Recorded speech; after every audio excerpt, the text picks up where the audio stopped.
अमरावतीत संतापाची लाट उसळली आहे। भानखेडा जंगल परिसरातील लैंगिक अत्याचार प्रकरणामुळे संपूर्ण शहर हादरले।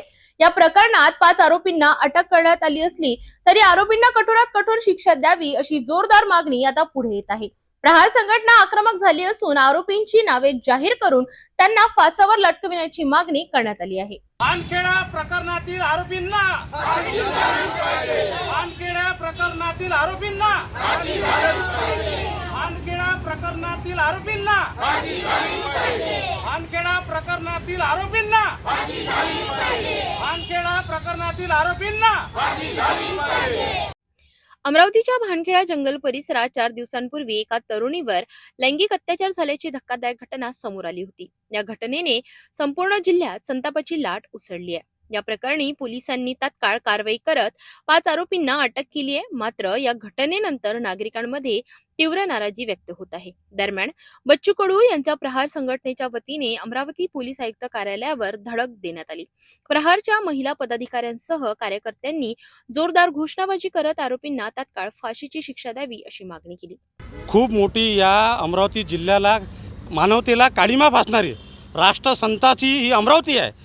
ही संत गाडगेबाबा, संत तुकडोजी महाराज, संत गुलाबराव महाराज यांची भूमी आहे। पण या भूमीवर आज एका मुलीवर 18 वर्षाच्या मुलीवर जो 5 नराधमांनी जो अत्याचार केला आहे, तो अत्याचार या काळिमा अमरावती शहराला काळिमा फासणारी आहे। आणि अमरावतीचे पालकमंत्री असो, आमदार असो, खासदार एक शब्द नाही काढला। हे प्रकरण कुठं आम्हाला तर दडपण्याचं तर काही षडयंत्र आहे नाही। म्हणून आज प्रहारच्या या ज्या सर्व महिला रणरागिणी आहे यांनी आज CP कार्यालयात धडक दिली आहे।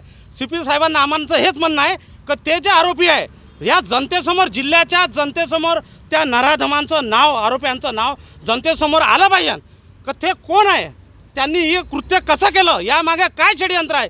या सर्व षडयंत्राचा पोलिसांनी आम्हाला जबाब दिला पाहिजे, त्यांचं नाव या जनतेसमोर आलेलं पाहिजे। या मागणीसाठी या प्रहारच्या सर्व महिला, या महिलांच्या नेतृत्वात आम्ही आज CP साहेबांना भेटायला आलो आहे। यावेळी आरोपींची नावे जाहीर करण्यात यावीत, तसेच या प्रकरणाची जलद गतीने चौकशी करून न्याय मिळावा अशी मागणीही करण्यात आली आहे। या घटनेमुळे अमरावतीत वातावरण तणावपूर्ण असून नागरिकांकडूनही कठोर कारवाईची मागणी जोर धरत आहे। भानखेडा प्रकरणामधून रस्त्यावर जे काही पीडित महिलावर अत्याचार झाला, ज्या 5 नराधमांनी तिच्यावर अत्याचार केला आहे, त्या नराधमांना फाशी झालीच पाहिजे अशी आमची प्रहार जनशक्ती पक्षाच्या वतीनं आपणास विनंती करतो आहे की जे नराधम अटक झाले हे सांगतायत, पण त्यांचं नाव घोषित केलेलं नाही। आणि पोलीस प्रशासनाला आमची प्रहारतर्फे कळकळीची विनंती आहे की त्यांना तात्काळ जेवढी कारवाई होईल तेवढी कठोर कारवाई करा। कारण की आज आमच्याही मुली शिक्षणाच्या आहेत आणि शिक्षणाच्या असून बाहेर जातात। एकटी मुलगी पाठवायची आम्हाला पण भीती निर्माण झालेली आहे। कारण की असं प्रकरण जर दबलं तर आज आमच्याही मुली आहेत, जे काही नेते आहेत, वरिष्ठ अधिकारी आहेत, त्यांच्या पण मुली असतीलच, असं नाही की ते बिना मुलीचे मायबाप आहेत।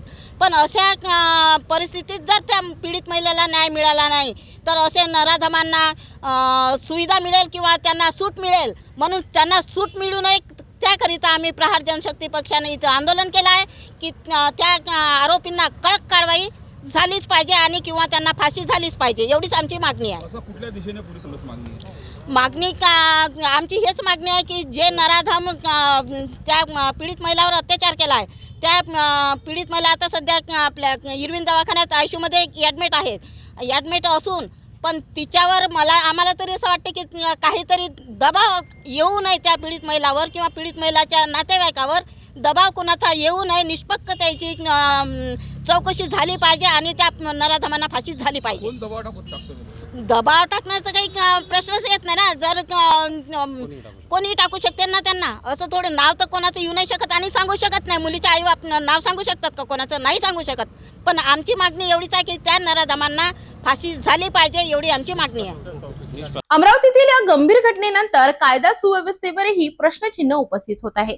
आरोपींना कितपत कठोर शिक्षा होते आणि पीडितेला न्याय कधी मिळतो याकडे आता सर्वांचे लक्ष लागले आहे।